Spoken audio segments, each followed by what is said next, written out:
इस वीडियो को तुम तभी देखना जब तुमने फाइनली ये डिसाइड कर लिया हो कि तुम एक YouTube चैनल स्टार्ट करोगे, या फिर तुम्हारे पास पहले से ही एक YouTube चैनल है जो अभी तक ग्रो नहीं हुआ है। बिकॉज इस वीडियो में मैं तुम्हें ये नहीं बताने वाला कि एक यूट्यूबर बनने के कितने फायदे होते हैं। मैं इस वीडियो में ये बताऊंगा कि एक्चुअली आगे तुम क्या प्रॉब्लम फेस करने वाले हो। बिकॉज ये वो सारी प्रॉब्लम्स है जो हर छोटा बड़ा यूट्यूबर एक टाइम पे फेस करता ही है। और अगर तुम्हें ये प्रॉब्लम्स फालतू लग रही हैं तो एक बार ये देखो, ये जो नंबर तुम अपनी स्क्रीन पे देख रहे हो वो किसी चैनल के सब्सक्राइबर्स नहीं है। ये वो लोग हैं जिन्होंने अपना यूट्यूब चैनल बंद कर दिया है, वो भी लाखों सब्सक्राइबर्स होने के बाद। तुम्हें पता है क्यों? बिकॉज वो इन प्रॉब्लम्स को कभी सॉल्व ही नहीं कर पाए। और इस वीडियो में मैं तुम्हें उन सारी प्रॉब्लम्स के बारे में तो बताऊंगा ही जो तुम एक यूट्यूबर बनने के बाद फेस करने वाले हो, साथ ही उनके सॉल्यूशंस के बारे में बताऊंगा। तो बिना टाइम वेस्ट किए जानते हैं अपनी पहली प्रॉब्लम के बारे में जो हर एक छोटे से छोटा बड़े से बड़ा यूट्यूबर फेस करता ही है, जो है how to find unique and engaging content topic. अगर तुमने रिसेंटली अपना चैनल स्टार्ट किया है या फिर तुम एक ऐसे यूट्यूबर हो जो अपने चैनल पे एक दो वीडियोस अपलोड कर चुका है और उस पर अच्छे खासे व्यूज भी आ गए हैं, तो ये प्रॉब्लम तुम जरूर फेस कर रहे होगे। तुम्हारे माइंड में हर टाइम यही चलता रहेगा कि अब मैं किस टॉपिक पे वीडियोस बनाऊं जिस पे अच्छे व्यूज भी आए और साथ में वो इतना यूनिक हो कि किसी ने भी अभी तक यूट्यूब पे उस पे वीडियोस ना बनाई हो। और सीरियसली बताऊं, ये प्रॉब्लम जितनी सुनने में छोटी लगती है उतनी है नहीं। बिकॉज तुम्हें पता ही नहीं चलेगा कब तुम्हें तुम्हारी लास्ट वीडियो अपलोड किए हुए 5 से 10 दिन हो चुके हैं और अभी तक तुमने अपनी नेक्स्ट वीडियो के लिए टॉपिक तक डिसाइड नहीं किया। तो आओ जानते हैं इसका सोल्यूशन क्या है। इसका सोल्यूशन है वीडियोस प्लानिंग, और इसके बारे में थोड़ा सा डिटेल में जानते हैं, वो भी एग्जांपल्स के साथ। 90% से भी ज्यादा लोग यूट्यूबर बस इसलिए बन जाते हैं बिकॉज उन्हें लगता है कि ऐसी वीडियोस तो मैं भी बना सकता हूँ। इनफैक्ट कुछ केसेस में वो उन क्रिएटर से अच्छी वीडियोस बना भी लेते हैं, बट प्रॉब्लम तब आती है जब वो नेक्स्ट टॉपिक फाइंड नहीं कर पाते हैं और कुछ भी बनाना स्टार्ट कर देते हैं। तो अगर तुम भी ऐसे ही किसी यूट्यूबर को देख के ये सोच रहे हो कि ऐसी वीडियोस तो मैं भी बना सकता हूँ, तो मैं ये सजेस्ट करूंगा कि उसकी जैसी वीडियोस बनाने से पहले तुम अपनी 5 से 10 वीडियोस को प्लान कर लेना, उनके टॉपिक्स, उनकी स्क्रिप्टिंग एंड ऑल, तभी यूट्यूब स्टार्ट करना, वरना इससे तुम्हें प्रॉब्लम हो सकती है। आते हैं अपनी नेक्स्ट प्रॉब्लम पे जो हर एक यूट्यूबर फेस करता ही है, जो है sometimes creator struggle to script. ये एक ऐसी प्रॉब्लम है जो हर एक क्रिएटर स्टार्टिंग में फेस करता ही है। अगर मैं सच बोलूं तो स्क्रिप्ट लिखना बहुत ही मुश्किल काम होता है, लेकिन तब तक जब तक तुम्हें लिखनी आती ना हो।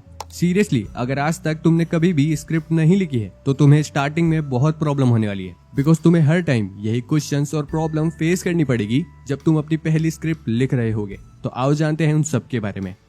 स्क्रिप्ट लिखते टाइम तुम्हें ये क्वेश्चन बार बार आएगा कि क्या ये लाइन सही है ना, क्या इससे बेटर भी कुछ हो सकता है, क्या ये लाइन इंट्रो के लिए बेस्ट होगी, या इससे भी कुछ अच्छा लिख सकता हूँ मैं। और भी ऐसे बहुत सारे क्वेश्चंस तुम्हारे माइंड में जरूर आएंगे। और गलती से अगर तुमने कोई स्क्रिप्ट आधी लिखी और ये सोचा कि 2-3 दिन बाद उसे कंटिन्यू कर लूंगा, तो जैसे ही तुम उसे रिव्यू करोगे 2-3 दिन बाद, तो तुम्हें कुछ समझ ही नहीं आएगा और तुम उसे वापस से लिखना स्टार्ट कर दोगे स्टार्टिंग से। इनफैक्ट जैसे ही तुम स्क्रिप्ट से वॉइस ओवर करोगे तो तुम्हें एक प्रॉब्लम और होने वाली है, बट ये प्रॉब्लम डिपेंड करती है तुम पे। मेरे केस में मैंने इसे फेस किया था, तो मैंने सोचा तुम्हें भी बता दूं, जो है समटाइम्स जो तुमने लिखा है वो तुम्हें वॉइस ओवर होने के बाद अच्छा नहीं लग रहा है।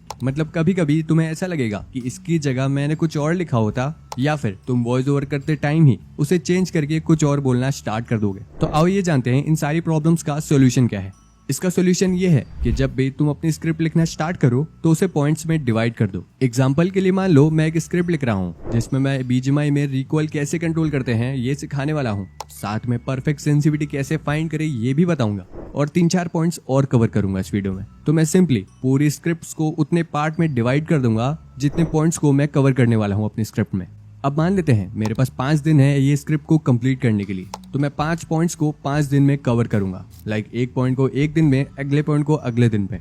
इससे मुझे ज्यादा बर्डन भी फील नहीं होगा और मैं स्क्रिप्ट स्मूथली लिख भी पाऊंगा। तो अगर तुम एक न्यू क्रिएटर हो जो अपनी पहली स्क्रिप्ट लिख रहा है, तो तुम इस ट्रिक की मदद से स्मूथली एंड इजीली अपनी स्क्रिप्ट लिख सकते हो। और अगर तुम्हें पॉइंट्स को डिवाइड करने में प्रॉब्लम आ रही है तो तुम ChatGPT के पास जाके अपनी पूरी स्क्रिप्ट को लिख के पॉइंट्स में डिवाइड करने के लिए बोल सकते हो। ChatGPT तुम्हारे लिए ये काम 2 मिनट के अंदर कर देगा। और रही बात इस पॉइंट की जिसमें मैंने ये बोला था कि समटाइम्स जो तुमने लिखा है वो तुम्हें वॉइस ओवर करने के बाद अच्छा नहीं लगता है, तो इसके लिए तुम अपनी स्क्रिप्ट को उस वे में लिखना जिस वे में तुम अपने दोस्तों से या अपनी फैमिली मेंबर से बात करते हो। और हाँ, जरूरी नहीं है कि तुम अपनी स्क्रिप्ट को 2 से 3 दिन में ही कंप्लीट कर दो। Take your time and write easily. आते हैं अपनी नेक्स्ट प्रॉब्लम पे जो हर एक यूट्यूबर फेस करता ही है। अगर तुम अपनी पहली वीडियो बनाने वाले हो तो तुम्हें सबसे ज्यादा प्रॉब्लम होने वाली है वीडियो एडिटिंग में, बिकॉज तुम्हें उस एडिटिंग सॉफ्टवेयर को मास्टर करना होगा जिसमें तुम अपनी वीडियो एडिट करने वाले हो। एंड सॉफ्टवेयर को पूरा सीखना या उसमें मास्टर करना काफी टाइम टेकिंग एंड कॉम्प्लेक्स काम होता है। यही नहीं, स्टॉक फुटेजेस फाइंड कहाँ से करूँ, बैकग्राउंड म्यूजिक्स कहाँ से लाऊं, ये भी काफी प्रॉब्लम क्रिएट करता है जब तुम एक वीडियो एडिटिंग करने बैठते हो। और ये सारी बातें मैं ऐसे ही नहीं, अपने एक्सपीरियंस से बोल रहा हूँ। और एडिटिंग में सिर्फ वीडियो एडिटिंग नहीं, ऑडियो एडिटिंग भी आती है। तो ऑडियो एडिटिंग के लिए भी तुम्हें एक सॉफ्टवेयर को सीखना पड़ेगा। और अगर तुम ये सोच रहे हो कि मुझे क्या, मैं तो एक एडिटर रख लूंगा, तो मैं बता दूं कुछ चीजें तब भी तुम्हें करनी पड़ेंगी। बिकॉज एक एडिटर को भी स्टार्टिंग में ये समझाना पड़ता है कि तुम्हें किस टाइप की वीडियो एडिटिंग चाहिए, तुम्हें क्या विजिबल करना है, क्या हाइड करना है, और भी बहुत सारी चीजें। और ऐसा नहीं है कि वीडियो एडिटर तुम्हारा सारा काम कर देता है। समटाइम्स कुछ फुटेजेस तुम्हें खुद देनी पड़ती हैं। मान लो तुमने अपने YT स्टूडियो में किसी पार्ट के बारे में बताया है, तो अब तुम्हें स्क्रीन रिकॉर्डिंग करके उस पार्ट को भेजना पड़ेगा एडिटर को, और ये बताना पड़ेगा कि कितना पार्ट तुम्हें चाहिए, क्या तुम्हें ब्लर करना है, और भी बहुत सारी चीजें। तो आओ जानते हैं इन सब का सोल्यूशन क्या है। आते हैं अपने सबसे पहले पॉइंट पे, क्या तुम्हें सही में किसी एडिटिंग सॉफ्टवेयर को मास्टर करना होगा? इसके जवाब में मैं ये बोलूंगा कि तुम्हें स्टार्टिंग में कोई प्रोफेशनल सॉफ्टवेयर सीखने की जरूरत नहीं है, बिकॉज उसमें टाइम तो लगता ही है। इसकी जगह तुम नॉर्मल से एडिटिंग सॉफ्टवेयर का भी यूज कर सकते हो, just like CapCut, KineMaster and VN। आते हैं अपने नेक्स्ट पॉइंट पे, जिसमें मैंने ये बोला था कि तुम्हें stock footages and background music को ढूंढने में प्रॉब्लम होने वाली है। ऑफ कोर्स तुम्हें ये प्रॉब्लम फेस करनी पड़ेगी, लेकिन तब जब तुम ये वीडियो नहीं देखोगे, बिकॉज इस वीडियो में मैंने सब बता दिया था कि तुम कहां से स्टॉक फुटेजेस डाउनलोड कर सकते हो, बैकग्राउंड म्यूजिक डाउनलोड कर सकते हो, और भी बहुत सारी चीजें। मैं इस वीडियो का लिंक डिस्क्रिप्शन में डाल दूंगा, तो लास्ट में देख लेना। आते हैं अपने नेक्स्ट पॉइंट पे, क्या सही में हमें ऑडियो एडिटिंग सॉफ्टवेयर को भी मास्टर करना होगा? इसका जवाब है नहीं। स्टार्टिंग में तुम YouTube ट्यूटोरियल वीडियो देख के ऑडियो एडिट करना सीख सकते हो, जिसमें तुम्हें ज्यादा टाइम नहीं लगने वाला। बाकी मैं जल्द ही एक वीडियो पे बना दूंगा कि कैसे तुम अपनी ऑडियो को बेस्ट तरीके से एडिट कर सकते हो। रही बात वीडियो एडिटर को ये समझाने की कि क्या तुम्हें अपनी वीडियो में हाइड करना है और क्या शो करना है, तो ये काम तो तुम्हें करना ही होगा। और अगर तुम अपने एडिटर के साथ अच्छे से कोऑर्डिनेट करते रहोगे, तो कुछ टाइम बाद तुम्हें ये भी बताने की जरूरत नहीं पड़ेगी। तो बिना टाइम वेस्ट किए आते हैं अपनी प्रॉब्लम नंबर 4 पे, जो हर यूट्यूबर एक टाइम पे फेस करता ही है। सीरियसली मुझे इतने ज्यादा कमेंट्स आते हैं कि भाई मैं वीडियोस अच्छी बनाता हूँ, लेकिन फिर भी मेरे वीडियोस पे व्यूज नहीं आ रहे। मेरी वीडियोस का ऑडियंस रिटेंशन भी अच्छा है, व्यूड रेशियो भी अच्छा है, लेकिन फिर भी मेरी वीडियोस पे व्यूज नहीं आ रहे। और वहीं मेरा कॉम्पिटिटर मेरे से बेकार वीडियोस बनाता है, उसकी वीडियो क्वालिटी भी अच्छी नहीं है, ऑडियो भी बेकार है, लेकिन फिर भी उसके व्यूज ज्यादा आते हैं मेरे से। ऐसा क्यों होता है भाई? ये बात मैं उन्हें कैसे बताऊं कि ये प्रॉब्लम सिर्फ तुम्हारे साथ ही नहीं, बड़े से बड़े यूट्यूबर के साथ भी ये होती है। भले ही वो कितनी अच्छी वीडियोस बना ले, लेकिन कभी कभी अच्छी वीडियोस भी परफॉर्म नहीं करती हैं। चाहे उसका ऑडियंस रिटेंशन अच्छा हो, चाहे उसका CTR, मैटर नहीं, व्यूज नहीं आते। आओ मैं इसका लाइव प्रूफ दिखाता हूँ तुम्हें। ये मेरी एक वीडियो है जिसका CTR 10 के ऊपर है और ऑडियंस रिटेंशन अराउंड 40% के आसपास है, लेकिन फिर भी यूट्यूब ने इसकी रीच ज्यादा बूस्ट नहीं की। और वहीं तुम देख सकते हो इस वीडियो का CTR 4 से भी कम है और ऑडियंस रिटेंशन मिनट्स में थोड़ा सा ज्यादा है उस वीडियोस के कंपेयर में, लेकिन व्यूज में तुम देख सकते हो कितना ज्यादा डिफरेंस है। आओ मैं तुम्हें इसकी रीच दिखाता हूँ। यहाँ पे तुम साफ कंपेयर कर सकते हो कि कितना डिफरेंस है। तो आओ ये जानते हैं इसका सोल्यूशन क्या है। मैं तुम्हें गोल गोल नहीं घुमाना चाहता, इसीलिए मैं साफ बोल देता हूँ, इस प्रॉब्लम का कोई भी सोल्यूशन नहीं है, लेकिन तब जब तुम इसे प्रॉब्लम की तरह देखोगे। मतलब ये कि जब मैंने अभी तुम्हें अपनी दोनों वीडियोस के एनालिटिक्स दिखाए, तब तुमने कुछ नोटिस किया? नहीं, राइट? यहाँ तुम नोटिस करो, भले ही मेरी अच्छी एनालिटिक वाली वीडियो ने अच्छा परफॉर्म ना किया हो, लेकिन मेरी बुरी एनालिटिक वाली वीडियो ने अच्छा परफॉर्म किया, राइट? तो यहाँ पे तो दोनों इक्वल हो गए ना। इनफैक्ट ऐसा बहुत कम होता है कि अच्छे एनालिटिक वाली वीडियो बुरा परफॉर्म करे। फॉर एग्जाम्पल के लिए 10 में से सिर्फ 2 या 3 वीडियोस के साथ ही ऐसा होता है कि सब कुछ अच्छा होने के बाद भी उस पर व्यूज ना आए।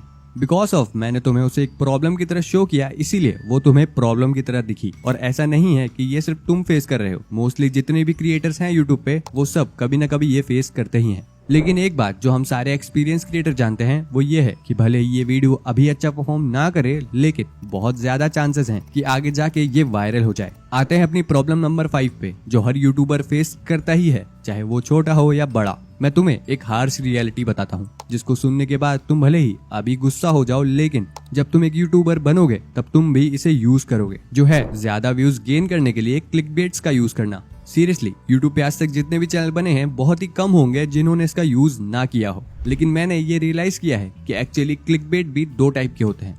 फर्स्ट, जो अनप्लैंड होती हैं। लाइक मान लो तुमने एक वीडियो बनाई जिसमें तुमने कैरी भाई के जैसे दिखने वाले बंदे को अपने पॉडकास्ट में बुलाया हो, लेकिन उस वीडियो पे बिल्कुल भी व्यूज नहीं आए, इसीलिए तुमने उस वीडियो का थंबनेल चेंज करके कैरी भाई को ऐड कर दिया थंबनेल में। एंड जैसे ही तुमने ऐसा किया तो व्यूज आने स्टार्ट हो गए। यहाँ पे तुमने प्लान नहीं किया था कि मैं स्टार्टिंग से ही कैरी भाई की फोटो को यूज करके व्यूज गेन करूंगा, इसीलिए मेरे हिसाब से ये अनप्लैंड हुआ। लेकिन वहीं जो हमारा क्लिकबेट का सेकंड टाइप होता है, जिसको मैं बोलता हूँ फुल्ली प्लान्ड क्लिकबेट। तो आओ जानते हैं फुल्ली प्लान्ड क्लिकबेट कैसा दिखता है। एग्जाम्पल के लिए तुमने यूट्यूब पे कभी ना कभी कोई मूवी देखने के लिए सर्च की होगी, राइट, जो एक्चुअली यूट्यूब पे होती भी नहीं है, लेकिन काफी लोग उसका थंबनेल लगा के उसे अपलोड कर देते हैं और उसमें कोई मूवी नहीं चलती है, बस ब्लैंक स्क्रीन या फिर कोई बंदा एक्सप्लेन कर रहा होता है वीडियो को, जो कि मेरे हिसाब से फुल्ली क्लिकबेट होता है। और मैं बता दूं, अगर तुम बहुत ज्यादा क्लिकबेट्स का यूज करते हो तो बहुत ज्यादा चांसेस हैं तुम्हारा चैनल जल्द ही डीमोनेटाइज हो जाएगा। तो आओ अब इसका सोल्यूशन जानते हैं और साथ में ये भी जानेंगे कि कैसे हम बिना अपना चैनल डीमोनेटाइज करवाए क्लिकबेट्स का यूज कर सकते हैं।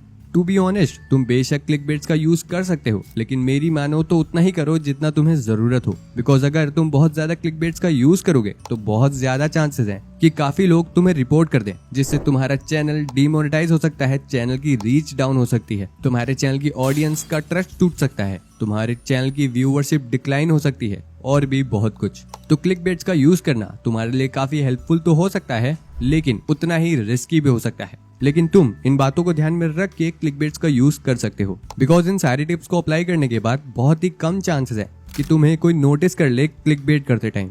टिप नंबर 1, ट्राई करो क्लिकबेट को अपने वीडियो के टाइटल में एकदम लास्ट वाले पार्ट में यूज करो, जिससे वो ज्यादा नोटिस ना हो और ज्यादा कमिटिंग ना लगे और अपना काम भी करता रहे साथ। टिप नंबर 2, ट्राई करो जब भी तुम थंबनेल्स में या टाइटल में क्लिकबेट्स का यूज कर रहे हो तो उसके आगे क्वेश्चन मार्क्स का यूज करो। फॉर एग्जांपल, मान लो तुम एक सेकंड हैंड आईफोन का रिव्यू करने वाले हो और उस आईफोन को तुमने सेकंड हैंड मार्केट से अराउंड 50K में लिया था और थंबनेल में तुमने 35K लगा के क्वेश्चन मार्क का यूज कर लिया। लेकिन हाँ, अपनी वीडियो के किसी भी पार्ट में ये जरूर मेंशन कर देना कि 35 के अंडर या फिर 35 के आसपास की रेंज में तुम्हें ये फोन मिल सकता भी है या नहीं। टिप नंबर 3, जब भी तुम अपने टाइटल में या थंबनेल में क्लिकबेट्स का यूज करो तो याद रखना कि तुम्हारा टॉपिक उसी से मैच करता हो। ऐसा ना हो कि तुम बाइक से रिलेटेड वीडियोस बना रहे हो और कार का थंबनेल्स लगा दिया हो। आते हैं अपनी प्रॉब्लम नंबर 6 पे, जो हर यूट्यूबर फेस करता ही है। अभी रिसेंटली मेरे पास बहुत सारे लोग ये प्रॉब्लम लेके आ रहे थे कि मेरी लॉन्ग वीडियोस पे व्यूज अचानक से रुक जा रहे हैं। तो सीरियसली मुझे यही लगा कि मे बी वीडियो का CTR डाउन हो गया होगा, इसकी वजह से व्यूज नहीं आ रहे।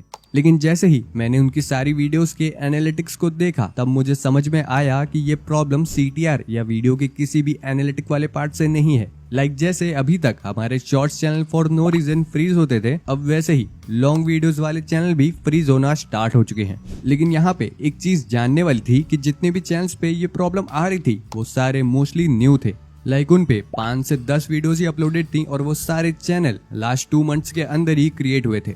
और ऐसा नहीं है कि ये प्रॉब्लम सारे ही न्यू चैनल्स पे आ रही थी, लेकिन कुछ चैनल्स ये फेस कर रहे थे। तो अगर तुम भी उनमें से एक हो जो ये प्रॉब्लम फेस कर रहा है तो कमेंट में प्लीज सेम लिख देना, ताकि सबको ये पता चल जाए कि किस टाइप के मोस्टली चैनल फ्रीज हो रहे हैं। और मैं भी झूठ नहीं बोल रहा। पर्सनली मुझे इसका रीजन ये लगता है कि जैसा कि तुम जानते हो, यूट्यूब अपने एल्गोरिदम को कॉन्टिन्यूसली चेंज करता रहता है, लेकिन इस बार इसका साइड इफेक्ट ये हुआ है कि हमारे लॉन्ग फॉर्म वाले चैनल्स भी फ्रीज होना स्टार्ट हो गए हैं। तो आओ जानते हैं इसका सोल्यूशन क्या है। पहले तो मैं ये बोलूंगा, तुम्हें बिल्कुल भी पैनिक होने की जरूरत नहीं है, बिकॉज जैसे कि तुम जानते हो यूट्यूब अपने एल्गोरिदम को कॉन्टिन्यूसली चेंज करता है, तो बहुत ज्यादा चांसेस है कि आगे वाले टाइम में ये प्रॉब्लम ऑटोमेटिकली रिजॉल्व हो जाए। तो आओ अब ये जानते हैं क्या हम बिना वेट किए अपने चैनल को अनफ्रीज करवा सकते हैं। तो इसके जवाब में मैं ये बोलूंगा कि हाँ, शायद इन 3 स्टेप से हम अपने चैनल को अनफ्रीज करवा सकते हैं। स्टेप नंबर 1, जितना जल्दी हो पाए अपनी निश या कैटेगरी के ट्रेंडिंग टॉपिक्स के ऊपर वीडियोस बनाना स्टार्ट कर दो। स्टेप नंबर 2, अपनी वीडियो प्रोडक्शन को फास्ट करो ताकि जितना जल्दी हो पाए ट्रेंड को तुम फॉलो कर पाओ।